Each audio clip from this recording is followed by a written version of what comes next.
Et ces commandements, ça fait le mot commandement ici, c'est la parole que je donne aujourd'hui, seront dans ton cœur. Tu les inculqueras à tes enfants et tu en parleras quand tu seras dans ta maison, quand tu iras en voyage, quand tu te coucheras et quand tu te lèveras. Tu les liras comme un signe sur tes mains et ils seront comme des frontaux entre tes yeux. Tu les écriras sur les poteaux de ta maison et sur tes portes. Je vous invite à relire ces versets-là parce que il faut prendre aussi ce qui est en amont et ce qui est ancien. Après, c'est qu'il y a des promesses qui vont avec. Et je vous ai mis que les commandements que je te donne aujourd'hui, ça fait référence au verset 2 qui est auparavant, avant le verset 6, où il parle de la mitzvah. On va en parler, on en a parlé déjà la fois dernière, on va en reparler. Ces versets-là, il y a d'autres versets qui en parlent, psaume 119, verset 7, et je les ai pas, voilà, j'ai pas pris un listing énorme, mais voilà, je voulais juste rappeler ça. Et donc, on a vu la fois dernière, bref résumé, Proverbe 3, verset 1, « Mon fils, ne mets pas en oubli mon enseignement, et que ton cœur garde mes commandements, car ils t'apporteront de longs jours et des années de vie et prospérité. Que la gratuité et la vérité ne t'abandonnent point, lis-les à ton cou et écris-les sur la table de ton cœur. Et tu trouveras la grâce et le bon sens aux yeux de Dieu et des hommes, etc. » Et ça continue. Les termes ici employés, on a vu la fois dernière, le terme enseignement, c'est le terme Torah. Le Torah, je rappelle, c'est le Pentateuch. Okay, la Torah, c'est l'ensemble des 5 premiers livres écrits par Moïse. Et les préceptes, la mitzvah, c'est les commandements de Dieu, précisément. Okay, donc du coup, on a l'enseignement et on a l'enseignement en général. Et de l'autre côté, on va avoir donc les commandements de manière plus précise. Vous allez voir pourquoi je dis ça. C'est le petit rappel. Alors, il est écrit que pour ce qui est de la maman, à plusieurs reprises, il est écrit que c'est elle qui garde les enseignements de ta mère et les préceptes de ton père. Les enseignements de la mère, donc du coup, c'est le terme Torah. Alors du coup, on pourrait se dire, bah, du coup, la maman, ça veut dire qu'il faut qu'elle connaisse toute la Torah, les 5 livres. J'ai fait ici un bref résumé de la Torah. Parce que, en fait, il faut comprendre de quoi on parle. Il ne s'agit pas d'aller dire, alors du coup, le gâteau d'offrande, pour le brûler, etc., il faut que ce soit fait comme ça, comme ça, comme ça. Il faut comprendre le fond des choses. Il faut comprendre le cœur des choses. Et c'est le rôle de la maman de rappeler le cœur de Dieu, en fait, les attributs de Dieu et le cœur de Dieu. J'ai mis ici un bref résumé. Je ne vais pas tout vous le lire, évidemment, mais je le mets ici. Et si chez vous, après, vous voulez le relire, vous le relirez. Mais du coup, en quelques mots, la Genèse, on va y trouver du coup un créateur du monde et de l'humanité, du coup rempli de grâce, d'amour en fait, qui crée les choses. Mais aussi, on le voit aussi dans la Genèse, les promesses d'un sauveur, sa fidélité, qu'il est aussi un guide qui cherche vraiment à conduire ses enfants. Il les bénit aussi avec des promesses et il nous montre à quel point il est saint. Alors là encore, c'est exhaustif. On pourrait faire une liste beaucoup plus longue, évidemment. Dans l'Exode, on retrouve l'image de Dieu le Père, notre Père, donc, qui est le libérateur. Il est tout-puissant, il est rempli d'amour aussi. Il guide ses enfants, il pourvoit leurs besoins, donc il les nourrit, il leur apporte ce dont ils ont besoin. Il les protège aussi des ennemis. Il est patient et il nous enseigne. On va après avoir dans le 3e livre, ça va être plus apporté sur le désir de la relation. Parce que tout est là, et tout le livre du Lévitique, ça va être les règles pour rentrer en relation. Donc le Père veut être en relation avec nous, et pour ça, bah, évidemment, eh bien, il va mettre des règles en place, puisqu'on ne peut pas le faire de par nous-mêmes, parce que de par notre chute. Donc le désir relationnel de Dieu et les moyens du coup pour y arriver, les moyens de purification, de réconciliation, où il nous révèle encore à quel point il est saint, et à quel point nous, notre chute, nous a séparés de lui. On va après avoir le livre des Nombres, sur lequel on va parler beaucoup plus de fidélité, sa patience. Là encore, il nous guide, il nous protège, il nous bénit, sa présence. En fait, c'est des rappels. C'est des rappels où il nous révèle à quel point ses attributs, qui il est et ce qu'il veut pour nous. C'est pour ça que je vous ai mis ça là, parce qu'évidemment, c'est tout le rôle du coup des parents, c'est de rappeler ces choses-là, de les enseigner ces choses-là. Et après, donc, le dernier livre, Deutéronome, où il nous révèle son amour, sa fidélité, qu'il guide et qu'il enseigne. Donc là, c'est un résumé comme ça, où en fait, à chaque fois, ça nous révèle, à chaque livre, ça nous révèle de Christ. Je vous fais un exemple. Je pense que tout le monde le connaît, cet exemple. Adam, lorsqu'il a été créé, il a été créé pleinement un. Donc, dedans, dans Adam, il y avait Ève. Ils sont un. C'est-à-dire que Adam, il a les deux facettes. Il a Adam en lui et Ève en lui. Ils sont un. OK? Mais Dieu voit, c'est parfait pourtant. Parce que Dieu dit c'est parfait. Mais pourtant, Dieu cherche la relation. Donc, c'est extraordinaire parce que du coup, il dit, on va les séparer à l'image de Christ et de l'Église. Donc, c'est pas la séparation pour faire de nouveau un. D'accord? Donc, du coup, Ève vient et elle est aussi parfaite. Et les deux ensemble sont complémentaires. Là, donc, dès le début, on peut voir déjà tout de suite, en fait, même à chaque jour de création, on voit une image de Christ. On le voit tout au long des livres, en fait, une image de Christ et qui est le Père. Là encore, c'est un autre type de résumé, donc avec les attributs, donc Créateur tout-puissant, et c'est le juste juge avec des versets en face, miséricordieux et compatissant, c'est un Dieu d'alliance aussi, qui a le désir de faire alliance, guide et libérateur, il est saint et exigeant, père et pourvoyeur. D'accord? Évidemment, on ne peut pas tout retenir là, mais je vous les mets comme ça, moi, vous les aurez. Donc avec des versets qui à l'appui. Alors pourquoi je mets tout ça? Eh bien du coup, parce que pour nous, parents, c'est nécessaire de connaître qui est notre Père, parce qu'évidemment, si on ne connaît pas notre Père, comment pouvons-nous, à notre tour, transmettre? Jacques chapitre 1, il dit, c'est pourquoi, rejetant toute souillure et tout excès de malice, recevez avec douceur la parole qui a été plantée en vous et qui peut sauver vos âmes. Mettez en pratique la parole et ne vous bornez pas à l'écouter, en vous trompant vous-même par de faux raisonnements. Car si quelqu'un écoute la parole et ne la met pas en pratique, il est semblable à un homme qui regarde dans un miroir son visage naturel, etc. Et vous connaissez la suite. Bon. J'ai mis ce verset-là pour dire que du coup, on se doit de vivre les choses. Il ne s'agit pas d'arriver et de les inculquer, de dire bouge pas, je vais te donner un enseignement, sans moi-même le vivre. Sinon, ça fait de moi un hypocrite. Et vous allez voir que... Alors, j'ai mis ici Montessori, je vous donne l'exemple, on en parlait l'autre fois, c'est Soraya qui en parlait vendredi soir. C'est très intéressant parce que Dolto, c'est pareil. Ils vont nous faire tout un enseignement et il y a des choses très intéressantes. C'est pas pour détruire les gens, mais c'est pour comprendre qu'on met notre foi dans des raisonnements. Imaginez, je vous donne tout un enseignement et vous me voyez faire complètement l'inverse. Et là, vous allez vous dire, bon là, Seb, et c'est moyen quand même. À l'image des pharisiens, où Jésus va leur dire, du coup, faites ce qu'ils disent, mais ne faites pas ce qu'ils font. Montessori, par exemple, vous savez quand même que son enfant a été mis en famille d'accueil jusqu'à l'âge de ses 15 ans. Elle ne s'est pas occupée de son fils parce qu'elle voulait écrire des livres sur comment éduquer ses enfants. Non, mais c'est intéressant quand même. Elle s'appelait Maria Montessori, son fils s'appelle Mario Montessori. Et après, s'il y en a qui veulent chercher sa vie, vous allez voir qu'il y a quand même de quoi se poser des questions. Alors, ça ne veut pas dire que tout ce qu'elle dit est mauvais, c'est pas ça du tout. C'est juste que du coup, ça ne fait pas des vérités. C'est une idée, ça peut être très intéressant, mais ça reste des philosophies et des raisonnements. Et des raisonnements appuyés, pour le coup, sur quelque chose d'assez bancal. Dolto a aussi ce côté-là, c'est son fils qui va témoigner et qui dira « Ma mère ne passait pas de temps avec moi, elle ne s'occupait pas de moi. » Carlos, que tout le monde connaît sous le nom de Carlos, chanteur de l'époque.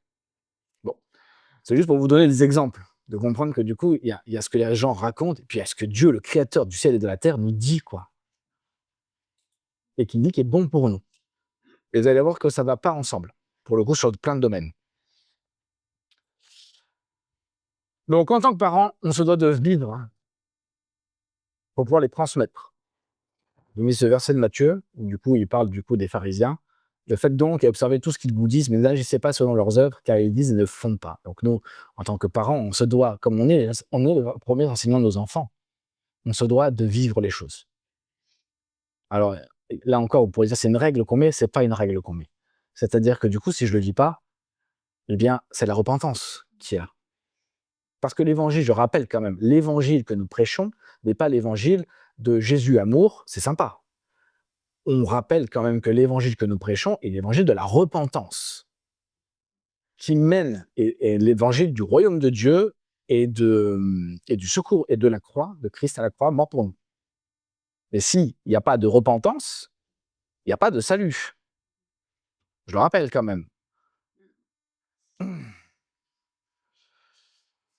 Voilà, donc du coup, inculquer à nos enfants, en étant et en enseignant la bienveillance. Je rappelle donc le cœur. Donc ça, c'est les choses que Dieu nous dit d'enseigner au cœur. Donc la bienveillance, d'accord, envers nos enfants, évidemment, qui fait référence à la bienveillance du Père éternel, la bienveillance de Dieu. Sa fidélité, enseignant à nos enfants, donc la fidélité, être nous-mêmes. Alors le mot terme fidélité, je rappelle quand même, c'est le fait de fermeté dans la vérité. Hein, c'est pas t'es mon copain, on sera toujours copain, quoi qu'il se passe. C'est cette fermeté dans la vérité, de chercher à chaque fois Christ. Désir d'être en relation, donc afin de comprendre la fidélité du Père, le désir d'être en relation. Donc du coup, évidemment, mes enfants, ils me disent papa, j'aimerais que tu viennes jouer à faire un jeu de société avec moi. Non, je suis désolé, j'ai pas que ça à faire. Moi, j'ai mon truc à faire. J'aimerais aller regarder, je sais pas quoi, ce que vous voulez, peu importe. Après, il ne faudra pas s'étonner qu'arrivé à un certain âge, ils diront moi, j'ai pas envie d'être en relation avec toi. Ah, je suis désolé, mon enfant, il veut pas passer du temps avec moi. Bah, forcément, tu as préféré toujours faire autre chose que passer du temps avec lui. Donc, c'est compliqué. Donc, du coup, qu'est-ce qui va se passer? Eh bien, la relation, elle va être, euh, ouais, distendue, mais elle va être fragile. Voilà, c'est ça que je voulais dire. Donc, du coup, l'image même qu'il aura, c'est que le Père ne veut pas passer du temps avec lui. Alors que Dieu, tout ce qu'il nous révèle, c'est à quel point il veut passer du temps. En fait, il veut être en relation avec nous jusqu'à donner son Fils à la croix pour nous. Ensuite, le relationnel au Père, donc du coup, le fait de protéger. Évidemment, si je ne suis pas là pour protéger mes enfants, pourquoi compteraient-ils sur Dieu et vont-ils se confier en lui? Puisque de toute façon, il ne me protégera pas. Donc, les pères, les mères, on se doit de protéger nos enfants. Ça demande évidemment d'être présent. Si on n'est pas présent, ça va être compliqué aussi de le faire. Afin de comprendre aussi qu'avec le Seigneur, il nous dit, il nous répète, quand même, je le dis, dans la Bible, on le voit plus de 365 fois, le mot « ne crains pas » ou une variante, qui dit du coup « je pourvoirai à vos besoins ». C'est le Père qui prend soin de nous. Donc du coup, la protection du Père. Le fait qu'il nous guide, qu'il nous conduise, qu'il nous dirige. Et oui, parce que guider, ça veut dire aussi on sait où on va. Si on n'est pas là pour accompagner nos enfants, comment vont-ils savoir discerner, savoir où est-ce qu'il faut aller, qu'est-ce qu'il faut faire? On est perdu, en fait. On est des paumés. Un orphelin, il est paumé. Quand le père arrive, il nous montre le chemin. Et donc, du coup, on apprend à l'écouter, on apprend à vivre avec lui, et on se dit, ça doit être ça le chemin. Et même s'il y a une petite erreur, on sait qu'il prendra soin de nous. Là encore, il nous protégera, il nous gardera. On apprend aussi, du coup, à être patient envers nos enfants. J'aime cet exemple-là. Il y a un frère qui me disait moi, mes enfants, quand c'est l'heure du repas, c'est tout de suite, quoi. Ils arrêtent tout ce qu'ils font et à table. Très bien. Et voilà qu'on l'appelle allez à table. Non, excuse-moi, j'ai encore les travaux à finir, j'arrive après. C'est-à-dire que si on ne montre pas l'exemple, pourquoi nos enfants vont dire mais en fait, du coup, tu es hypocrite. Et ils nous le renverront. Donc, être patient aussi envers nos enfants, néanmoins, il est important d'avoir des règles. C'est pas chacun mange à son heure, évidemment, ça va être compliqué. Bon, après, c'est pas là pour gérer ça, mais c'est juste pour expliquer du coup qu'on se doit d'être dans la patience avec eux aussi et de les instruire. Le mot instruire, on verra plus tard. Instruction du Père. Alors, instruction du Père, je parle du Père éternel à chaque fois là-bas. Hein. Et la vision d'un avenir. Et enfin, la bénédiction du Père. Il est important, frères et sœurs, qu'on apprenne à bénir nos enfants. C'est-à-dire que si je vais commencer à dire « Oh, t'es bête, c'est pas possible, tu comprends rien à ce qu'on te raconte », c'est des paroles de malédiction. Ça craint. Et ça demande vraiment, je le dis, hein, il faut s'en repentir de ça. Parce qu'après, on voit nos enfants qui ont des réactions bizarres, on se dit « Mais tu as passé ton temps à le maudire, tu peux pas t'attendre à autre chose au bout d'un moment quand même. » Parce que si c'est moi qui identifie mes enfants, il faut que je fasse attention à chaque parole que j'emploie. Et ça, c'est vraiment très important. Si à mon enfant, toute sa vie, je lui dis qu'il est capable de rien faire, et un jour, je le vois et je dis: «C'est pas possible, t'as 2 mains gauches». Ben, il faut pas s'étonner. J'ose en faire une règle. Mais je vous invite à chercher toutes les fois où on parle de bénédiction et de malédiction. Et vous verrez à quel point les mots de ceux qui identifient sont très importants. C'est pas à la légère. Nous, on n'a pas la parole. On n'a pas une parole qui va construire l'image de Christ. Christ est le seul barour, le mot terme barour, qui veut dire la parole créatrice. Par contre, nous, on a la parole d'identification. C'est-à-dire qu'Adam a reçu de nommer les animaux, de donner le nom à Ève, de donner le nom à chaque chose. C'est lui qui donne l'identité. Et c'est pour ça qu'il est très important de comprendre que nos mots sont importants. Il faut faire attention à ce qu'on dit. Par exemple, reprendre ses enfants devant tout le monde, etc. Bon, bref, on peut partir longtemps comme ça. Mais en tout cas, du coup, pour nous, parents, ça commence du coup, avant de vouloir dire à nos enfants, bouge pas, maintenant on va commencer à faire autrement, ça commence à nous de dire, faites Seigneur, on va se repentir. Se repentir parce que la première chose que Dieu nous demande, c'est aussi de vraiment parler, d'enseigner au cœur. Et d'enseigner toutes ces choses au cœur. Savoir que le Père protège, il garde, il conduit, il guide, il nous aime, il nous construit. Il a voulu qu'on soit là, il veut être en relation avec nous. Et ça passe par notre quotidien, c'est pas juste de par notre bouche, ça passe aussi parce que nous sommes. Prendre du temps avec eux, les aimer, les prendre dans nos bras, les accompagner dans ce qu'ils veulent faire aussi. Dans ce qui est bon, évidemment, hein, on va pas les accompagner dans n'importe quoi. Vous avez compris ce que je voulais dire. Je fais pas des règles, c'est juste, je voulais juste rappeler le cœur en résumé. Alors, la chose suivante, aujourd'hui, c'est sur le coup. Donc, là, dans les proverbes, il va parler du cou. Il dit il faut que il y ait une parure au cou qui soit liée. On va voir pourquoi il parle de ça. Parce que du coup, on met des termes comme ça, on ne les comprend pas. Et on se dit, mais qu'est-ce que ça veut dire? Donc, le verset en introduction, c'est que la bonté et la fidélité ne t'abandonnent pas, lie-les à ton cou. D'accord? Et écris-les sur la table de ton cœur. Donc, le cœur, on en a déjà parlé. Donc, on va s'intéresser au cou. Que la bonté et la fidélité ne t'abandonnent pas, lie-les à ton cou. Alors, qu'est-ce que le cou? Alors, il y a plusieurs termes qui sont employés pour parler du cou. Il y a la nuque, il y a le cou, il y a le tronc, enfin, il y a différents mots, en fait. Je parle de niveau d'étymologie, que nous, on va traduire par cou. Mais c'est toujours le même endroit. D'accord? Donc, le cou, c'est l'image de l'individu. Ça reflète la personne entièrement, dans son entièreté. D'accord? C'est-à-dire que quand on parle du cou, on ne va pas parler de ce qui t'anime à l'intérieur, on ne va pas parler de choses bien précises, de ta force, ou de choses comme ça, mais on va parler de manière globale de l'individu, corps, âme, esprit. La première fois qu'il en est fait mention, c'est en Genèse. Donc Genèse, Ésaü et Jacob, je rappelle, Ésaü et Jacob donc, sont deux frères jumeaux. Le premier-né, c'est Ésaü, mais Jacob tire par le talon, sort avant, et c'est celui qui arrive derrière, tournant le talon. Ça veut dire celui qui supplante. Il y en a un, la différence entre eux deux, c'est rigolo, c'est des jumeaux, mais néanmoins, il y a une différence, c'est qu'il y en a un qui est roux, Ésaü, il porte bien son nom, et qui est poilu, qui est très poilu, et l'autre qui ne l'est pas. Bon. La première fois donc, qu'il en a fait mention, ça va être au moment où Isaac, devenu aveugle, va appeler Ésaü en disant « Va chercher du gibier, va chasser du gibier, tu vas me préparer un mets et tu reviens et je vais te bénir. » Jacob entend cela, sa mère lui dit « Va vite chercher un chevreau, on va le préparer et c'est toi qui vas prendre la bénédiction. » Le terme ici, du coup, c'est que lorsque Jacob va s'approcher, sa mère va lui mettre des poils de chevreau ici, hein, et sur le cou. Et il va toucher comme ça jusqu'au cou pour savoir si c'est bien Ésaü, si c'est bien la personne. C'est très intéressant parce que le terme poil ici, ça veut dire plusieurs choses, ça a plusieurs significations, mais ça veut dire aussi l'héritage. Il y en a un qui a l'héritage et pas l'autre. Donc il prend l'héritage à la place. Donc c'est la première fois qu'on entend parler de mon cou. On a une deuxième mention, et la troisième mention, je vais m'attarder là-dessus, sur la deuxième, pardon, m'attarder plus là-dessus 2 secondes. Le pharaon donc ôta son anneau de la main et le mit à la main de Joseph. Il le revêtit d'habits de fin lin et lui mit un collier d'or au cou. Donc ça fait partie des parures distinctives, d'accord, pour montrer l'autorité de l'individu. le collier du pharaon est autour du cou. Il y a l'anneau du pouvoir, la force. Ok. Je suis en tant qu'individu et revêtu entièrement.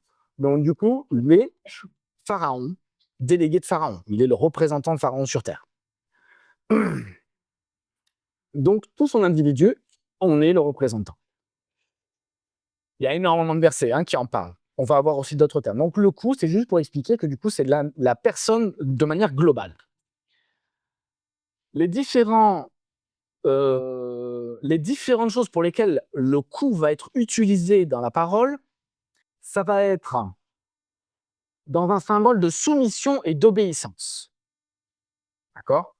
Donc on le retrouve, ça fait référence donc aux attitudes de l'individu. Un exemple, Jérémie 27, il dit « Soumettez votre cou au joug du roi de Babylone, servez-le, lui et son peuple, et vous vivrez. » Il y a d'autres versets qui en parlent.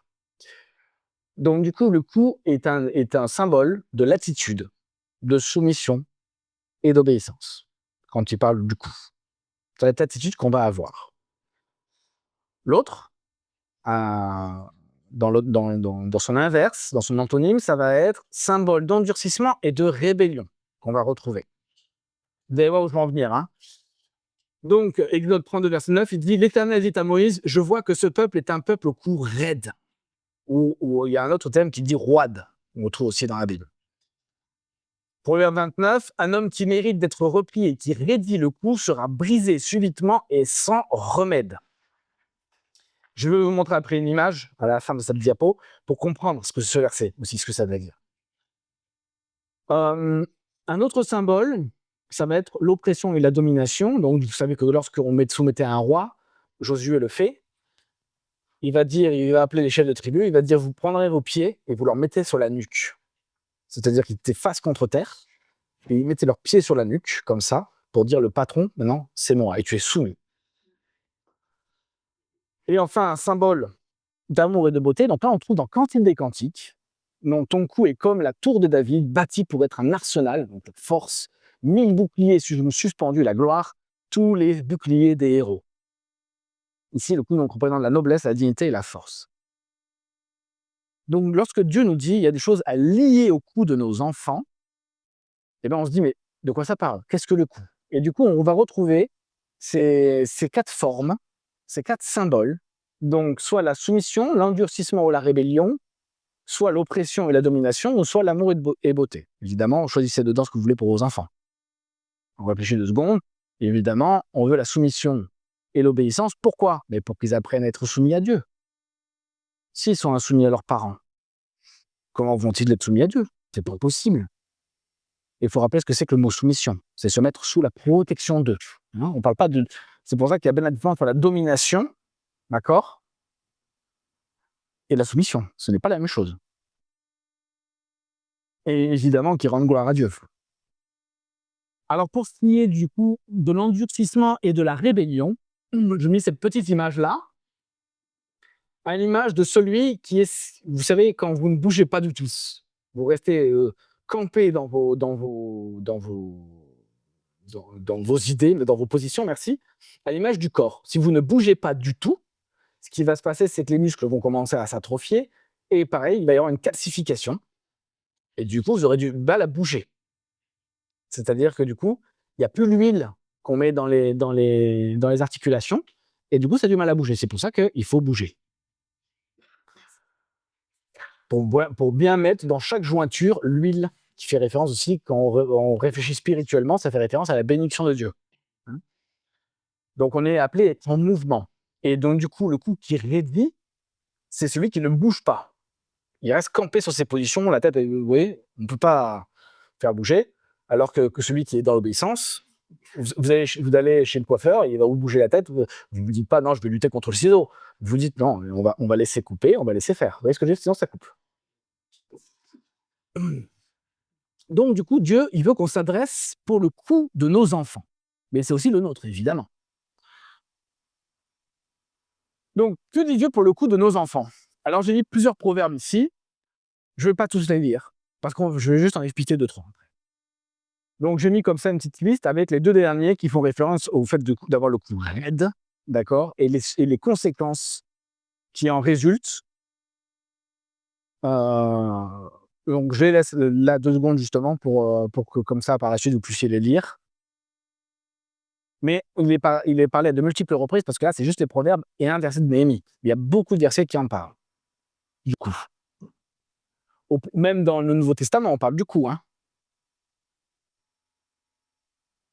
Ok, donc Proverbe 1, verset 7, on l'a déjà vu en partie, pour ce qui était du cœur. Mais du coup, la crainte de l'Éternel est le commencement de la science. Les insensés méprisent la sagesse et l'instruction.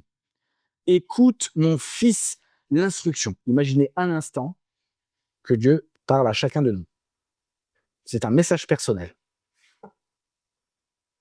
Écoute, mon fils, l'instruction de ton père. Et ne rejette pas l'enseignement de ta mère, car c'est une couronne de grâce pour ta tête et une parure pour ton cou. Ok. Le thème ici, qu'on va prendre le premier, ça va être le terme instruction de ton père. L'instruction de ton père, figurez-vous que c'est le mot mukar, qui veut dire le châtiment. Donc Dieu dit la chose suivante, qu'il ne faut pas mépriser le châtiment du père, c'est-à-dire le fait qu'il reprenne ses enfants. C'est la discipline, le châtiment, le terme mukar, c'est ça, discipline, châtiment, correction, instruction de manière ferme. Bon. Il y a d'autres versets, en Proverbe 13, je vous laisse le lire comme ça, verset 24, celui qui ménage sa verge et son fils. Je ne sais pas, vous vous rendez compte. Dieu vous dit la chose suivante, il vous dit, tu ne reprends pas tes enfants, c'est ça de la maltraitance. Ça fait réfléchir par rapport à notre monde moderne, qui inverse tout, et qui va dire, oula, si vous faites ça, c'est de la maltraitance. Attention, parce que, je le répète quand même, je le dis quand même au cas où, ça va avec ce qui a été vu avant. C'est-à-dire que dire, du coup, il faut faire du châtiment, et puis après, on ne prend pas en amont le fait de parler au cœur, c'est pas ça du tout. Les choses vont ensemble. C'est l'équilibre. Le but de reprendre des enfants, c'est de lui éviter de filer dans le ravin. J'ai mon enfant qui court vers le ravin, je lui dis arrête. Alors je vais t'expliquer, tu vas débouler la pente, c'est pas bon pour toi, tu vas te faire mal, les témoignages, j'ai déjà eu une expérience, etc. Votre enfant il fait oui, puis il continue à courir, on le stoppe avec les bras, on dit là tu arrêtes parce que sinon ça va pas être bon pour toi. Il continue, paf, fessé, ça va faire mal si tu descends. Ah oui, c'est vrai que déjà ça fait mal, alors après ça va encore faire plus mal. Alors je vais commencer à réfléchir. Bon, c'est pour éviter des embûches, évidemment. C'est pas fait parce qu'aujourd'hui, je suis dans une activité, mon enfant râle, ça m'énerve, il me fait perdre du temps, donc je le reprends physiquement. Non, ça par contre, c'est pas bon. Le but du châtiment, c'est de l'amener à Christ. C'est pas d'être tranquille.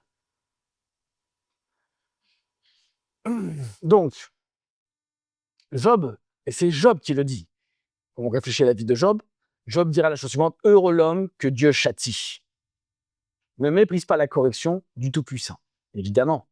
Imaginez vous filez dans le mur et vous priez, Seigneur, s'il te plaît, arrête-moi. Arrête-moi si jamais je file dans le mur. Et là, vous êtes repris. Alors, il y en a qui vont être repris avec douceur parce qu'il n'y a pas besoin. Ma fille, je lève la voix, elle s'arrête tout de suite. Mon fils, c'est différent. Je m'arrête là. C'est différent. Et en fait, on est différent. Donc, du coup, c'est pour ça que je dis que c'est une recette. C'est-à-dire que dans un gâteau, il y aura besoin de plus de sucre que d'autres. C'est-à-dire, si on veut faire la même proportion à tout le monde, c'est pas bon non plus, parce qu'il faut s'adapter. Et il n'y a que les parents qui peuvent s'adapter. Donc, du coup, Job nous dira la chose suivante, qu'il ne faut pas mépriser quand Dieu nous reprend. Proverbe 3, verset 11, « Mon fils, ne méprise pas la correction de l'Éternel et ne t'effraie pas de ses châtiments. » C'est un père qui reprend ses enfants pour nous éviter de partir à la dérive, de nous éloigner de lui, d'aller à la mort, pour toutes sortes de choses. On va en parler après plus en détail. Le mot haïr est très violent, c'est vraiment de la haine envers ses enfants. Celui qui ne reprend pas ses enfants, il les hait. En gros, ça veut dire tu files dans le ravin.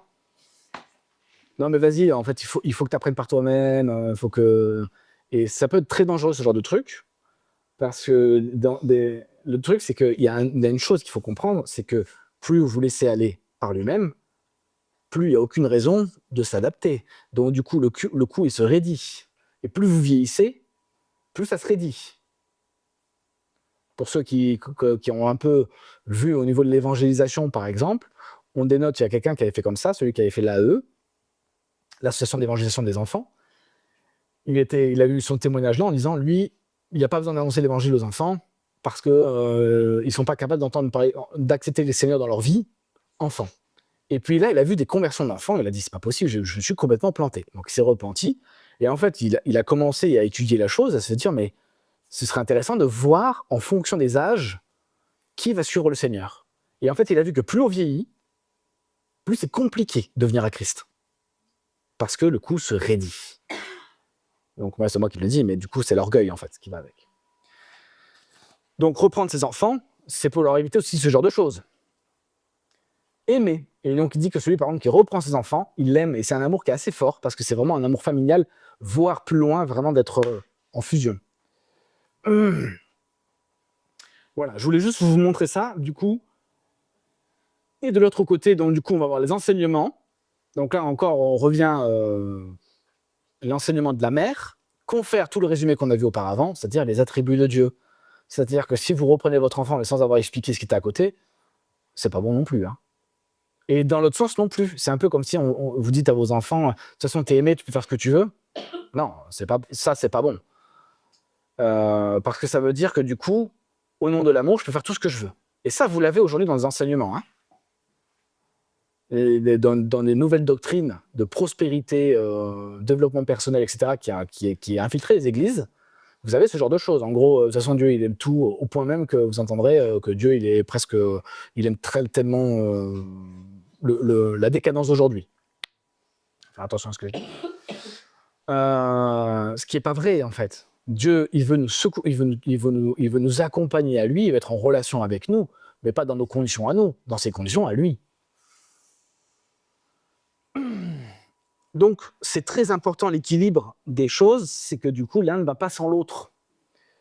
Attention de ne pas enlever l'un à l'autre, et c'est là la complémentarité du père aussi et de la mère. Ça ne veut pas dire que le père ne va pas prendre ses enfants dans ses bras, c'est pas ça. Mais néanmoins, il est clair, et pour ceux qui ont vu, que les enfants ont beaucoup plus tendance à écouter le père que la mère. Le père lève la voix. Alors, il me dit oui, mais j'ai une exception. D'accord, il y a peut-être une exception, mais néanmoins, moi, tout de même des mamans qui m'en parlent et qui disent c'est incroyable, j'ai beau dire les choses à mon fils, il s'arrête pas, mon mari arrive, ça s'arrête. C'est comme ça. Et c'est pas une question d'être meilleur ou pas, c'est juste que c'est comme ça. On a été créés comme ça, on est complémentaires, sinon on n'aurait pas besoin les uns des autres. Chose d'ailleurs que dans le monde aujourd'hui, veut niveler pour que tout le monde se ressemble et arrêter la complémentarité. Notre société actuelle veut à tout prix, par exemple, enlever le père. Donc, du coup, vous arrivez à dire non, il faut stopper. Dans la maltraitance, le père, il faut que. Non, en fait, on fait des pères ou on en fait des mamans. Oui. C'est un peu le.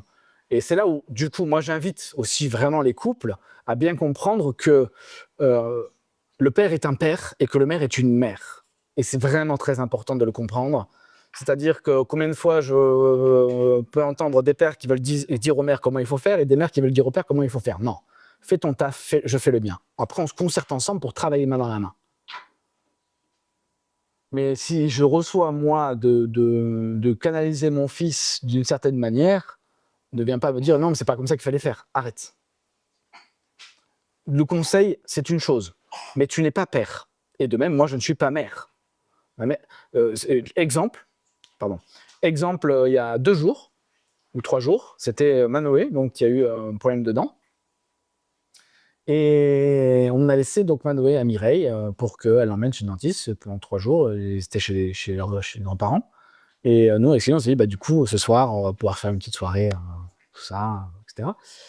Et puis là, on est au magasin, on commence à prendre tout pour le soir. Et Céline, elle me regarde, elle me dit, ça va pas. Qu'est-ce qu'il y a? Elle me dit, il faut aller voir Manoé. Je le sais, il faut aller voir Manoé. Je sais quoi? Non, je lui dis, arrête. Arrête. En plus, il y a la queue. On est en plein milieu de la file.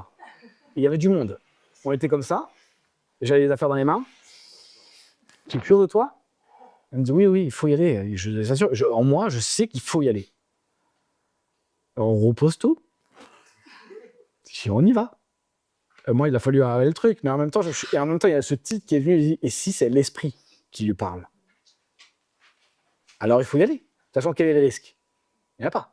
Donc, du coup, on file là-bas, elle t'appelle, et en fait, il fallait à tout prix qu'elle soit là, parce qu'il s'est passé qu'en fin de compte, il lui a arraché une dent. Mano était angoissé, et quand il a vu sa maman arriver et qu'un téléphone dit j'arrive, Mano est soulagé, Mira est soulagé, tout le monde était soulagé.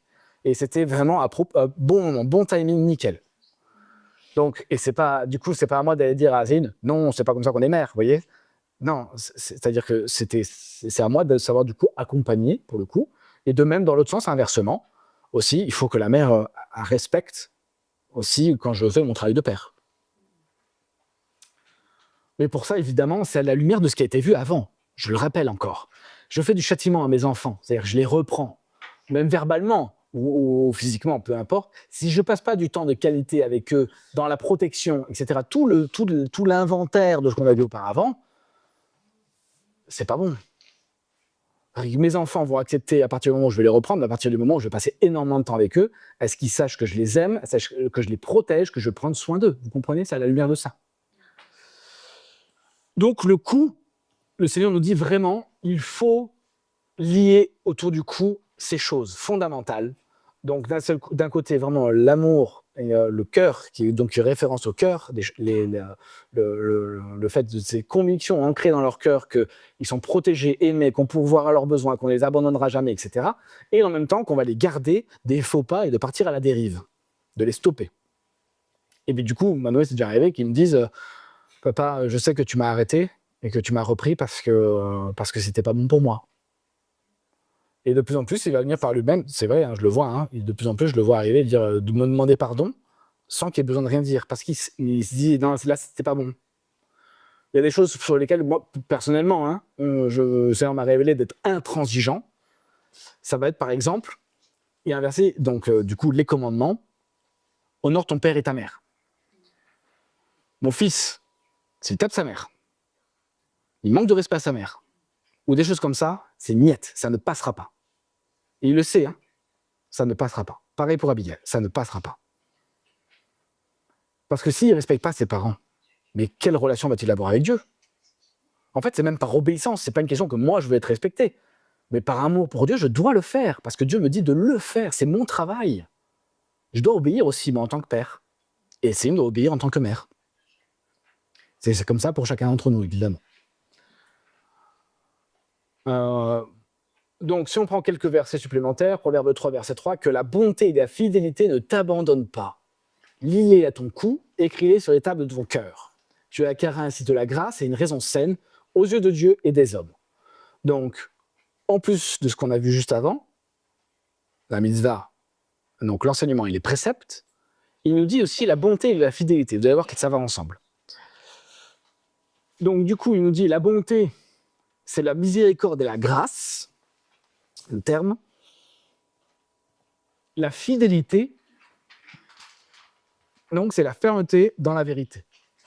Donc, les deux vont ensemble. Quand vous regardez comme ça, si vous passez un peu de temps quand même à analyser, si mon enfant, son coup, on fait attention, donc pour le coup, c'est sa personne dans son entièreté, à l'accompagner et à le modeler aussi pour lui éviter les erreurs, etc. Eh bien, on lui apprend qu'on peut se tromper. On lui apprend qu'on se trompe. Et donc, du coup, c'est là qu'on atteint la grâce. Si mon enfant il est convaincu qu'il ne se trompe jamais, qu'il n'y a jamais d'erreur, et c'est comme il en a envie, ça va être compliqué de comprendre la grâce. De comprendre qu'on fait des erreurs et qu'on est pardonné. C'est aussi comme ça qu'on doit avancer en famille. En fait, de se pardonner réciproquement en famille. Le couple, par exemple, il n'y a aucune grâce entre eux. En gros, la règle, c'est comme ça et tout. Tu n'as pas respecté la règle à la maison. Il n'y a aucune grâce et pas d'amour. Les enfants, ils pensent que c'est comme ça la vie. Hein. C'est-à-dire que même le premier visuel que les enfants vont voir, c'est le couple. On doit apprendre à être dans la grâce, dans le pardon et dans l'amour. La fidélité, c'est-à-dire de s'attacher non pas à ma vérité, mais à la vérité de Christ, qui, du coup, domine ma maison. Et donc, du coup, c'est ces choses-là qu'il faut apprendre à lier au cœur de nos enfants. La grâce Et la raison saine, parce que oui, c'est ça qui est écrit de la verset après, donc du coup, c'est que la bonté va amener à la faveur, au charme, à l'élégance, à la grâce. La fidélité va amener à avoir une raison saine. Ça veut dire quoi la raison saine? C'est-à-dire du discernement, savoir être capable de juger les situations. Pas des gens, hein. Juger, c'est une situation de discerner ce qui va être bon ou pas pour moi. Donc c'est là où les parents sont importants dans le fait d'apprendre à discerner les choses. Non, c'est bon pour toi, c'est pas bon pour toi.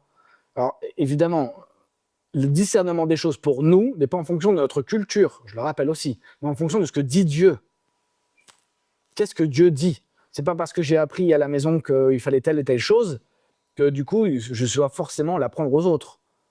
Par contre, il y a des choses que Dieu m'enseigne et il me dit non, ça, c'est pas bon. Donc, comme je vous disais, vous avez les préceptes, c'est les 10 commandements. Ok? Donc, des idoles dans la maison, non. Non, ça va pas le faire. Honore ton père et ta mère, tu déshonores, non, ça ne passera pas. Mentir, non, ça non plus, ça ne passera pas. Vous voyez, c'est des règles fondamentales en fait que Dieu nous enseigne pour dire et non, parce que si tu l'apprends dès le début, tu crois que c'est pas grave et que c'est normal, attendez-vous plus tard à ce que le mensonge soit normal. On est dans un monde qui n'a jamais été aussi menteur. Vous prenez la télévision, vous ne savez même plus si ce qui est dedans est vrai ou faux, avec les IA, les images trafiquées, tous ces trucs-là. On ne sait plus rien. Donc ça, c'était Proverbe 3. Qui va donc? Et donc, du coup, la grâce et la raison saine, Dieu dit, ce sera devant Dieu et les hommes. C'est même devant Dieu, du coup, qu'on va acquérir ces choses-là pour nos enfants. Bon, en tout cas, on va les mener sur cette voie-là. Ensuite, on va voir Proverbe 3, verset 21. Mon fils, que ces enseignements ne s'éloignent pas de tes yeux. Donc, l'enseignement ici, ça fait référence, après par la suite, donc, de tes yeux. Garde la sagesse et la réflexion. La sagesse, du coup, c'est les solides connaissances. Évidemment, ça fait référence à ce qui est écrit au-dessus, les enseignements. Hein, on en revient, du coup, à la Torah. Et la réflexion, du coup, après, c'est les buts et encore le discernement qu'on retrouve. Alors, pourquoi faire? Et alors, c'est le verset après, je ne l'ai pas mis. Il dit, du coup, tu vas marcher avec assurance, ton pied ne heurtera pas, il va être solide, d'accord? Et l'autre chose, la réflexion, je l'ai mis en réflexion, mais c'est les deux ensemble, le repos sans crainte et un repos doux. C'est intéressant quand même. Est-ce qu'il y en a ici qui ont un repos craintif, qui ont peur la nuit? Est-ce qu'il y en a ici qui ont un repos qui est doux? C'est paisible. Ça fait réfléchir ces choses-là. Et Dieu nous dit la chose suivante, il dit, mais ces choses-là qu'en fait vous devez apporter à vos enfants, ça passe par quoi? Eh bien du coup, leur rappeler ses fondements, ses enseignements. Et c'est quoi ces enseignements? C'est que Dieu pourvoira à tes besoins. C'est que Dieu te protège. C'est que Dieu est là et il te gardera des mauvais pas. Et c'est à travers de nous, ses parents, à travers moi, le père de Manoé, que du coup j'enseigne ces choses-là, que je l'accompagne, afin qu'il puisse un jour le transférer sur Dieu. Et je lui dirai, je lui ai déjà dit, que tous mes défauts et mes péchés à moi, Dieu ne les a pas. Lui, il est parfait, pas moi.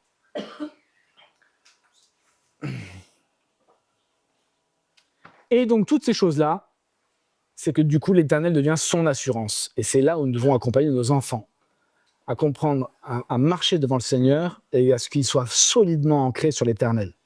Évidemment, il y aura leur choix personnel avec. Nous, on montre le chemin, mais c'est à eux de choisir après s'ils vont prendre ce chemin ou pas. Et enfin, Proverbe 6, verset 20, mon fils, garde les préceptes. Donc on en revient au commandement, c'est la mitzvah. Donc on en parlait tout à l'heure de la mitzvah, c'est les 10 commandements principaux. Et ne rejette pas l'enseignement de ta mère. Donc Torah, on revient à ça. Vous voyez, c'est répétitif, on pourrait dire que c'est répétitif. On reparle du verset de la fois dernière, dans Philippiens, où il dit que Dieu ne...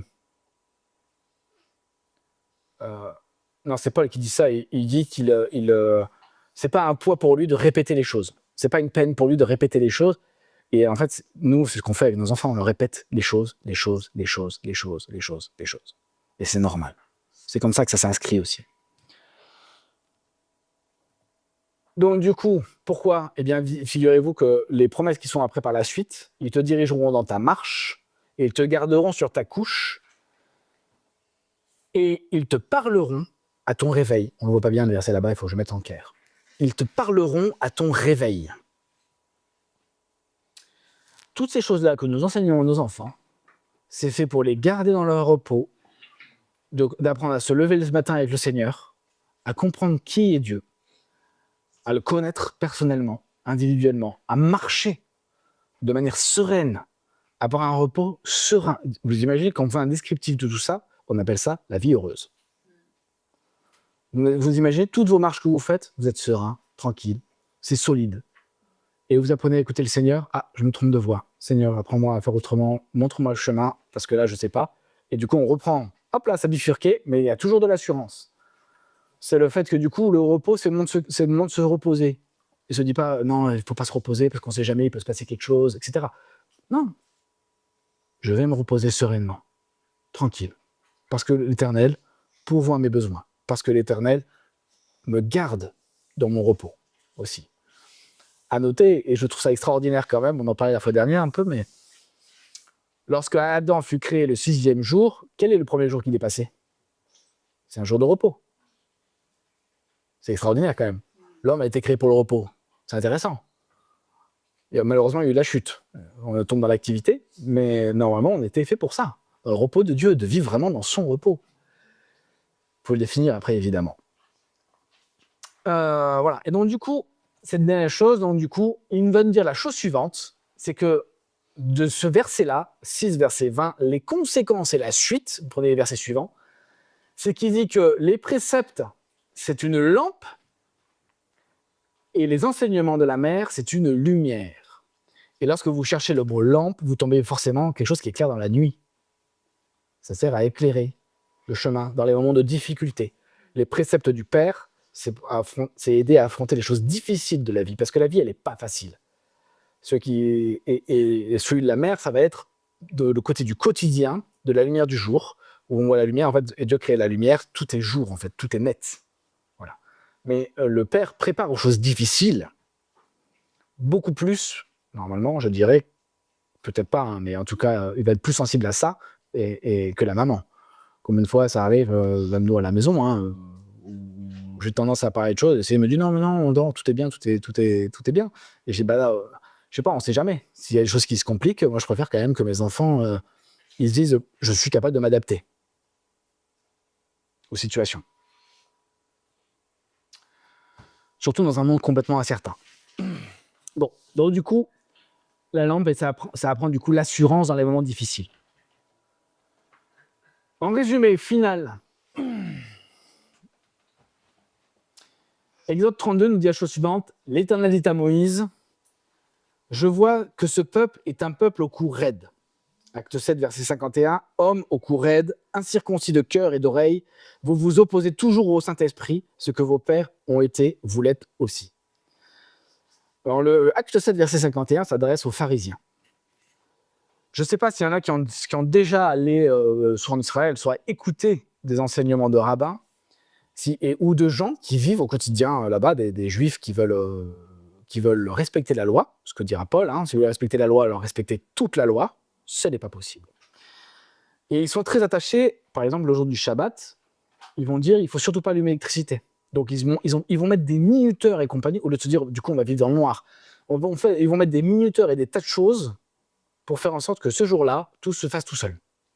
Ça va te mettre en cuisson avant, tout est prêt avant, etc. C'est-à-dire qu'il y a vraiment, ce que dira Jésus, vous vous attachez plus à la tradition des anciens. Qu'est-ce que dit Dieu? Est-ce que Dieu parle d'allumer l'interrupteur? Non, il ne parle pas d'allumer l'interrupteur.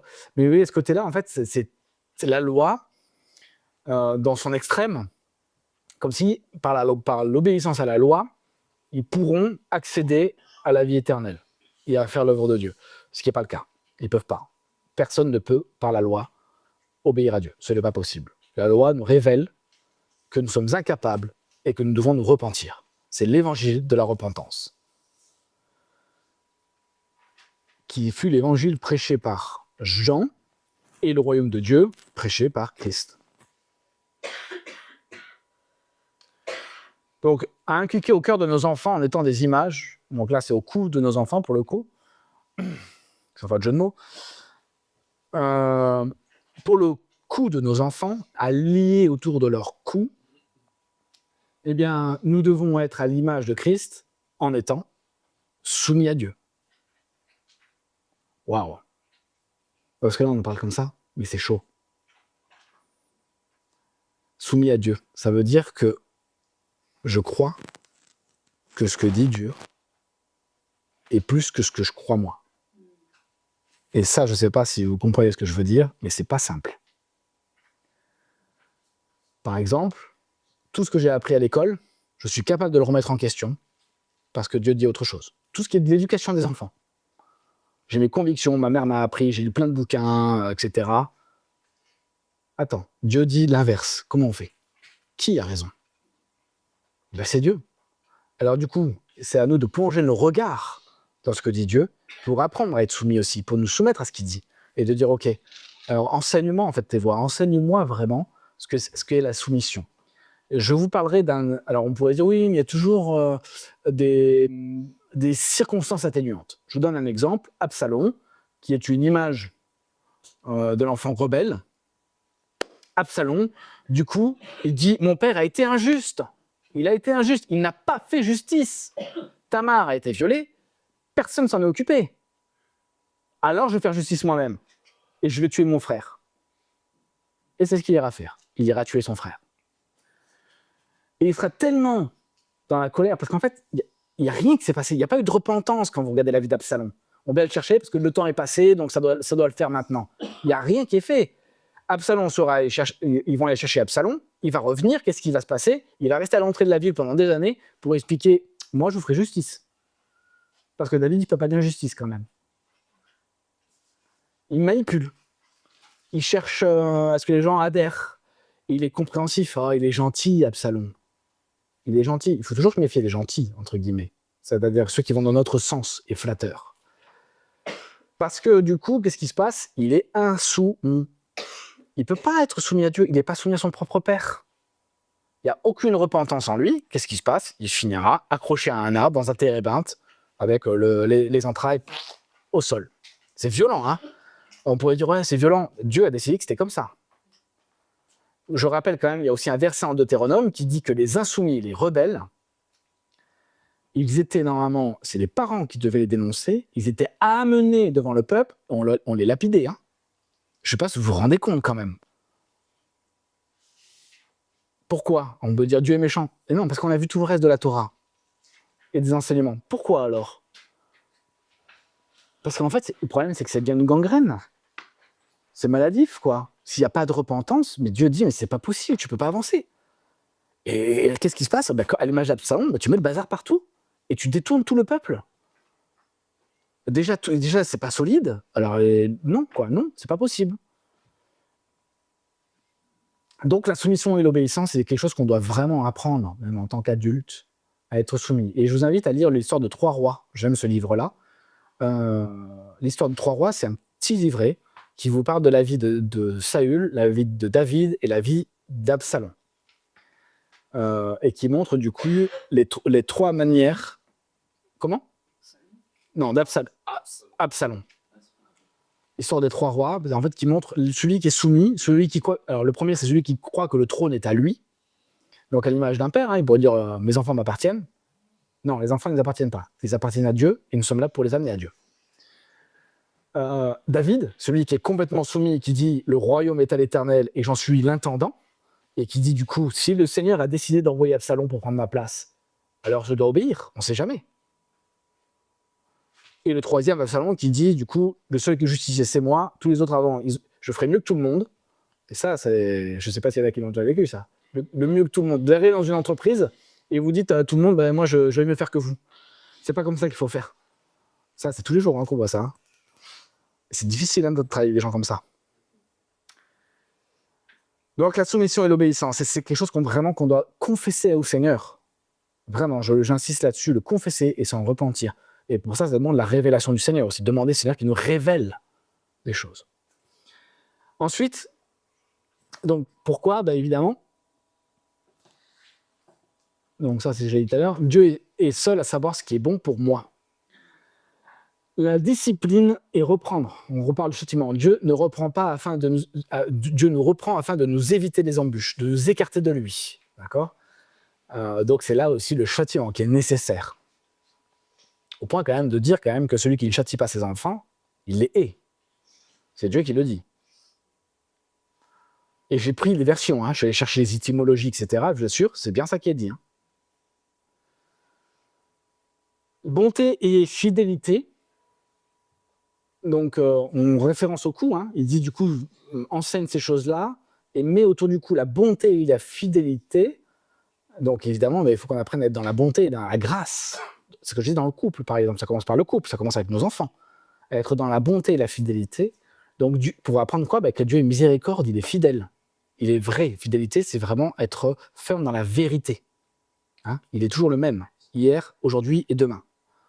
Et il désire cela, donc, du coup, pour nous. Enseigner la sagesse et la réflexion. Évidemment, c'est toujours à la lumière de la Torah et toutes ces choses-là. Hein, ces choses-là, donc pour le coup, de dire en fait c'est modeler, accompagner nos enfants et leur éviter justement, même si pour ça, il va falloir être plus rustre, plus dur, ou des fois bien plus doux, réexpliquer les choses, etc., mais ne pas les laisser aller là où ils veulent aller. J'ai eu, à titre de témoignage, je m'occupe des enfants de Vinça au tennis. Et il y a un enfant, je vous assure, c'est difficile, j'en ai déjà parlé, hein, mais c'est un enfant, il n'écoute rien, il insulte les adultes. Au tennis? Oui, il insulte les adultes. Il a fallu que je le prenne de force pour le sortir du terrain. Il n'y a pas eu de... Je l'ai attrapé comme ça, je l'ai soulevé. Et je l'ai mis dehors. Il voulait me taper avec sa raquette, il essayait de me taper avec sa raquette et tout, hein, mais il n'écoutait rien, mais d'une... Et du coup, la prof de tennis, elle me dit, c'est compliqué parce que les parents disent qu'il faut le laisser faire, etc. Non, mais je l'assure, il y a des doctrines comme ça. Hein. Donc, du coup, mais c'est terrible parce qu'en fait, quand vous y réfléchissez, c'est de la maltraitance envers l'enfant. Il va dans le mur, cet enfant. Mais c'est terrible. C'est-à-dire que quand vous le voyez, moi j'ai de la peine. Mais je me dis, cet enfant, c'est terrible ce qui va se passer pour lui, sa vie. Il va être un jour face au monde. C'est soit il va écraser tout le monde, soit il va vivre une telle frustration qu'il va finir dépressif. Parce qu'il n'a pas la frustration avant. Et donc, toutes ces choses-là, il faut à tout prix enseigner à nos enfants. Sagesse donc et réflexion. Les commandements de Dieu. Dieu éclaire ainsi notre chemin et nous conduit. Il est notre boussole, notre carte. Et de rappeler les caractères et les attributs de Dieu. Et évidemment, ça demande à nous aussi, parents, de nous repentir. Alors, je parlais des paroles de bénédiction, mais aussi, par exemple, le fait de ne pas être présent, tout simplement. Je dirais, j'ai d'autres choses à faire. Ça, non, quoi. La priorité, quand on réfléchit, c'est notre famille. Le reste, c'est comme à l'image du Shabbat. C'est pas l'homme qui a été fait pour le Shabbat, c'est bien le Shabbat qui a été fait pour l'homme. Que ce soit nos maisons, tous nos biens, tout est fait pour être au service de la famille. Il est fait pour être au service du Seigneur. Et pas inversement. C'est pas notre famille qui est fait pour être au service de murs, ou qui est fait pour être au service de mon travail, au service de quoi que ce soit, tout ce que vous voulez. Et ça fait réfléchir en fait des priorités. C'est une chose sur laquelle il faut apprendre à se repentir aussi, dire Seigneur, en fait, montre-moi tes priorités. Montre-moi comment il faut vivre. Moi, je vous le dis très franchement, je demande vraiment au Seigneur qu'il m'apprenne à vivre comme à son enfant. Parce qu'il y a plein de choses, ça ne va pas. Je le vois, il me le révèle. Et je dis Seigneur, mais le problème, c'est que je ne sais pas faire. Alors, je sais qu'il va le faire. Alors, je le rends gloire. Je dis merci Seigneur parce que je sais que tu vas le faire. Et être aussi dans la bénédiction. Toutes ces choses-là. En fait, voilà, moi, je voulais insister là-dessus sur le fait que du coup, nous, parents, devons demander au Seigneur vraiment qu'il nous révèle les choses en vue de notre repentance afin d'être à l'image de Christ pour notre maison, pour nos enfants, et l'importance que chacun a, que ce soit père ou mère, lorsque nous avons reçu du Seigneur et du travail qui nous est demandé. Ce n'est pas à la légère. Quand on réfléchit, nous avons des âmes, des esprits entre nos mains qui nous sont confiés. Ce n'est pas rien. C'est énorme comme responsabilité. Nous verrons la prochaine fois ce qui est du domaine de la couronne et de la tête. Qu'est-ce que Dieu dit au niveau du couronne et de la tête, de quelle manière ça peut être une couronne pour nos enfants.